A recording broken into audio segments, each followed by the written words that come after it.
Aujourd'hui, on va décortiquer les tout débuts de l'un des héros les plus connus de la littérature moderne.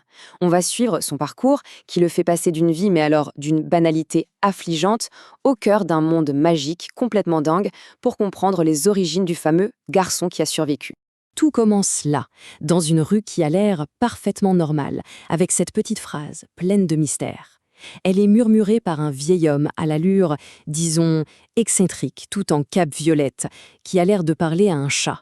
Et dès cet instant, on sent que la tranquillité de ce quartier est sur le point de voler en éclats, pour de bon. En apparence, c'est un mardi comme les autres. Mais en réalité, c'est le jour où le monde de la magie commence à déborder, à s'infiltrer dans le quotidien des gens normaux, laissant derrière lui tout un tas d'indices qu'un truc énorme vient de se passer. Le contraste est juste saisissant. D'un côté, on a la réalité de ce gamin, qui vit dans un placard sous l'escalier et dont le cousin vient de prononcer son nouveau mot préféré, « veut pas ».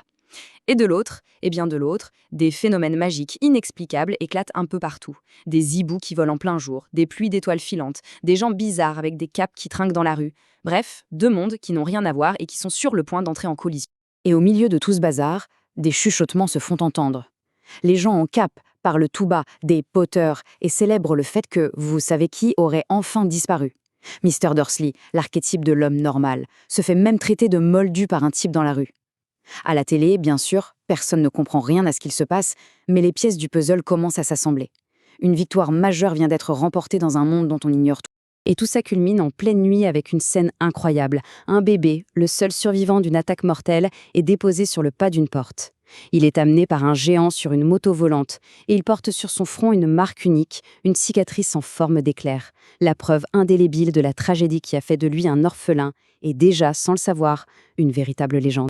On fait un bond de 10 ans dans le temps.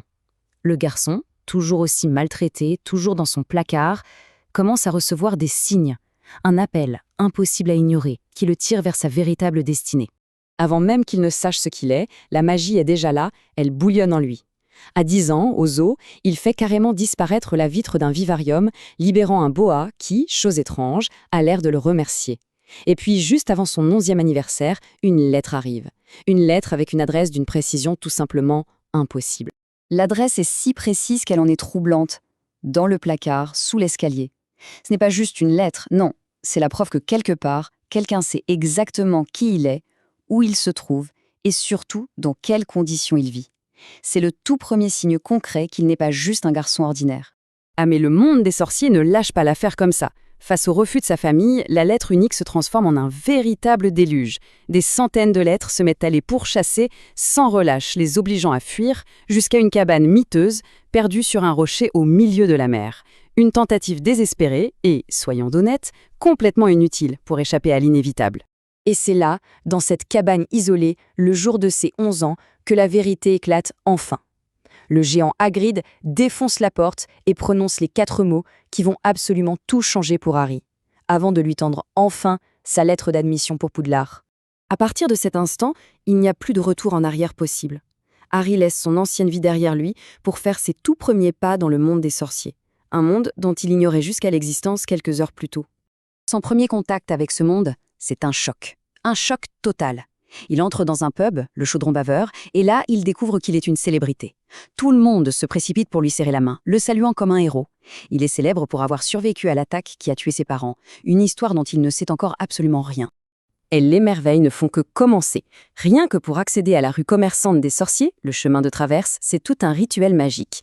Il faut se planter devant un mur de briques, tapoter la bonne brique 3 fois, et là, le mur s'ouvre, comme par magie, pour révéler une rue secrète totalement invisible pour les non-initiés. La liste des fournitures scolaires donne un aperçu assez génial de ce qui l'attend. On oublie les stylos et les cahiers, hein. Ici, il faut une baguette magique, un chaudron en étain, des fioles en cristal, un télescope et, bien sûr, un animal de compagnie au choix. Un hibou, un chat ou un crapaud. Vient ensuite un moment absolument crucial, le choix de la baguette. Ou plutôt, on devrait dire que c'est la baguette qui choisit son sorcier. Et celle qui choisit Harry est faite de bois de houx, avec à l'intérieur une plume de phénix. Et là, attention, ce n'est pas n'importe quel phénix. C'est le même oiseau qui a fourni la plume de la baguette qui lui a fait sa cicatrice. Le lien avec son ennemi juré Voldemort est donc là scellé depuis le début. Son immersion dans ce nouvel univers continue et s'accélère. Ça le mène d'un quai de gare secret jusqu'à la découverte de ce qui sera sa nouvelle et incroyable maison. La toute dernière frontière entre le monde moldu et le monde magique, c'est un simple mur de briques. Pour prendre le train pour Poudlard, il faut littéralement foncer tout droit dans la barrière qui sépare les quais 9 et 10 de la gare de King's Cross. Un véritable acte de foi qui mène à un quai secret, le quai 934. Dans le train, les découvertes continuent. Il goûte aux choco-grenouilles, des bonbons qui viennent avec des cartes à collectionner, où les portraits bougent et peuvent même s'en aller. C'est là qu'il rencontre ceux qui deviendront ses meilleurs amis, Ron Weasley et Hermione Granger, et qu'il voit pour la première fois le visage mobile d'Albus Dumbledore. Et puis enfin, l'arrivée. Après une traversée d'un grand lac noir en barque, les nouveaux élèves découvrent leur nouvelle demeure. Un château immense avec des tours pointues perchées au sommet d'une montagne. C'est un spectacle à couper le souffle, et le contraste avec le placard sous l'escalier est absolu. Son arrivée à Poudlard se termine par une cérémonie hyper importante qui va décider de tout son parcours. C'est un moment clé où un choix très personnel va définir son destin de héros, bien plus que n'importe quelle prophétie. Alors, comment ça marche Poudlard ? Eh bien, les élèves sont divisés en 4 maisons qui deviennent un peu leur famille, mais aussi leurs rivaux. Il y a Gryffondor pour les courageux, Poufsouffle pour les loyaux, Cerdagle pour les érudits et Serpentard pour les ambitieux, chacune avec ses propres valeurs. Et c'est là que tout se joue. Le choix à peau magique qui peut lire dans les pensées hésite. Il sent chez Harry des qualités qui pourraient le mener à Serpentard. Mais la petite voix dans la tête de Harry qui supplie pas à Serpentard, c'est ça qui va tout décider.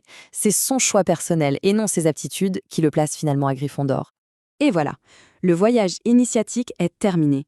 Harry est assis à la table de Gryffondor pour la première fois entouré d'amis sous un plafond magique qui ressemble au ciel étoilé. Il est enfin à sa place, prêt à commencer une nouvelle vie, pendant que Dumbledore livre un discours de bienvenue pour le moins déroutant. Tout cela nous amène à la question de fond. Comment un garçon, célèbre pour une cicatrice dont il ignore tout, un garçon qui vient à peine de découvrir l'existence de la magie, peut-il espérer faire face à la destinée qui l'attend ?